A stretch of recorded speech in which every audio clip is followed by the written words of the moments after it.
Punya talenta lebih dalam hal menyanyi, sebagai pembawa acara, dan mahir sebagai seorang desain grafis, Dik Doang juga dikenal suka menggambar. Lewat semua karya-karyanya, ia meneriaki ketidakadilan, ketimpangan sosial di masyarakat, kerinduannya pada alam, sampai soal apa saja yang menggelitik nuraninya. Semua itu tentu berangkat dari pengalaman masa kecil serta didikan orang tua yang penuh disiplin tapi tak mengekang. Ayah dan ibu, merekalah lambang cinta tanpa batas. Orang tua saya berangkat pagi pulang sore. Dia pekerja, dia karyawan dari Presiden Hotel dan Bank Indonesia. Dan cintanya dia kepadaku cinta yang membebaskan dalam arti yang positif. Yang tertanam sampai sekarang adalah sikap disiplin ya. Disiplin banget ayahku. Sampai sekarang pun itu udah mendarah daging. Dan akhirnya disiplin itu juga kutanamkan kepada anak-anak didikku. Di kandang jurang doang pastinya. Ibu saya orangnya udah pasti seperti ibu yang lain, sabar. Cuma dia banyak bergaul. Terus bisnisnya kuat, gak bisa diem. Orangnya kreatif.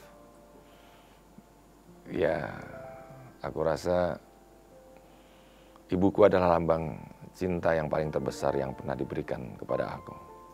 Karena cepat atau lambat, dia kan pasti mati. Orang tua kita tuh sangat memberikan kebebasan pada anaknya selama itu positif.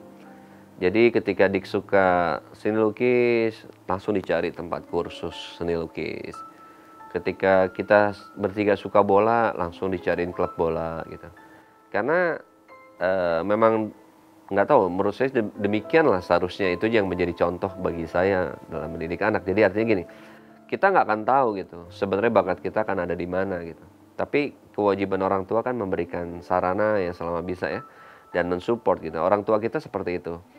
Nah, ketika kematian itu tidak bisa dihindari kan kita harus bisa berdikari di atas kaki kita sendiri. Maka cinta yang membebaskannya itu, yang tidak menggurui, tidak menasehati, adalah kebebasan yang sebenarnya justru aku harus melihatnya sebagai jarak pandang ya. Aku percaya itu.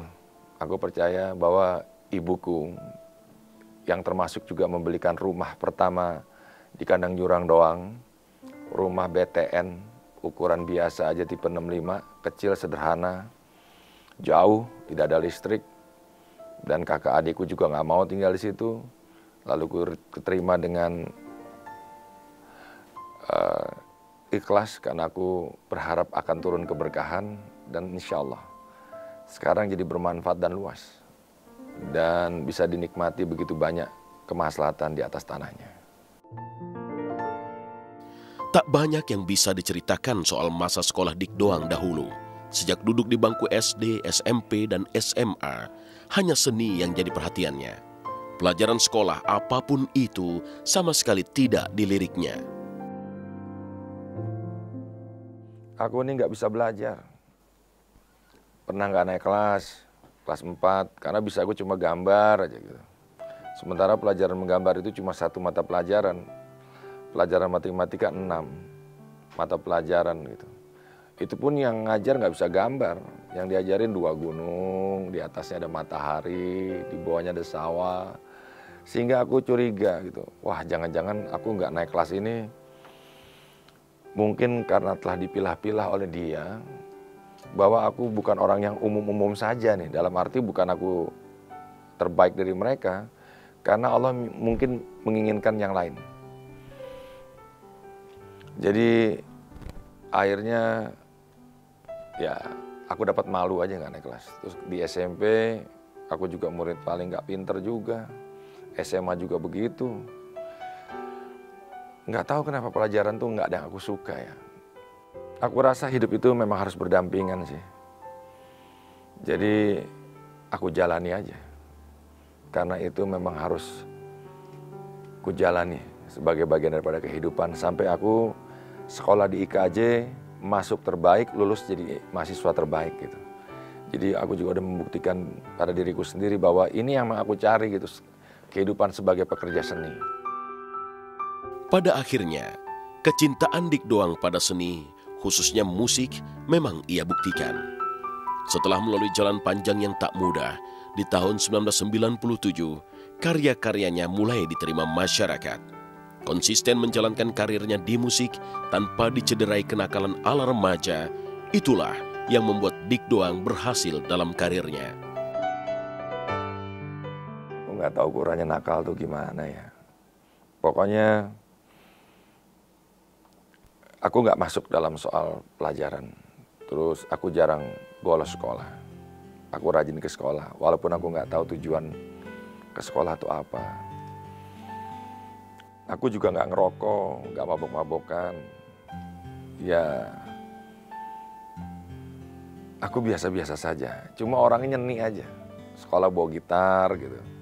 Setiap pelajaran istirahat ya main gitar, kerjanya ngarang lagu. Dari tahun 83 saya ngarang lagu. Tahun 97 baru rekaman tuh, bayangin.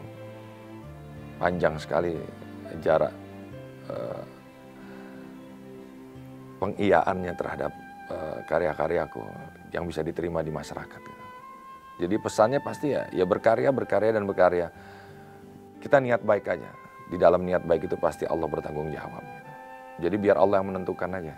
Saya main musik lebih dulu daripada Dik Doang, tapi seorang Dik Doang adalah seniman dari kecil. Jadi ketika misalnya seseorang belajar gitar 3 chord, 4 chord, 5 chord, dia hanya berpikir, oh saya bisa 3 chord, 5 chord, lagu apa ya yang saya bisa bawakan gitu kan. Tapi kalau seorang Dik, boleh dibilang, ya, waktu itu juga saya guru pertama gitarnya, tapi seorang Dik ketika dia belajar 3 chord, nggak langsung berpikir akan bawain lagu siapa gitu. Tapi justru dia yang keluar adalah kreativitas. Betapa seni punya nilai-nilai soal hidup, membuat Dik Doang berani memutuskan untuk hidup berdampingan dengan filosofi itu. Bagaimana dengan orang tua ketika melihat pilihan anaknya yang kontroversial itu? Hidup adalah pilihan, di mana kita total menjalaninya. Dan Dik Doang belajar banyak pada perputaran seni dalam roda kehidupannya. Jangankan orang tua kali ya, aku sendiri mengkhawatirkan diriku, maunya apa aku nanti besar gitu. Masa depanku gak jelas, gak tahu mau apa. Tapi kan seni itu banyak filosofi hidup ya. Seni itu kan belajar mengolah rasa, dan rasa itu adalah keindahan. Nya, huruf besar semua. Nah, padahal belajar seni adalah belajar juga bagaimana kita menempuh irama hidup. Kapan kita di bawah, kapan kita di atas, kapan kita meninggi, kapan kita merendah. Sehingga kita tahu kalau diam itu juga bunyi. Diam itu juga nada. Berhenti juga bicara. Jadi kalau kita selalu bicara terus, pertanyaannya di mana ilmu mendengar? Bukankah para nabi juga banyak mendengar? Dan setelah dia mendengar, dia baru bicara. Ya, sekali lagi dengan kerendahan hati, aku nggak bisa apa-apa, kecuali memang sudah diperintahkan oleh dia.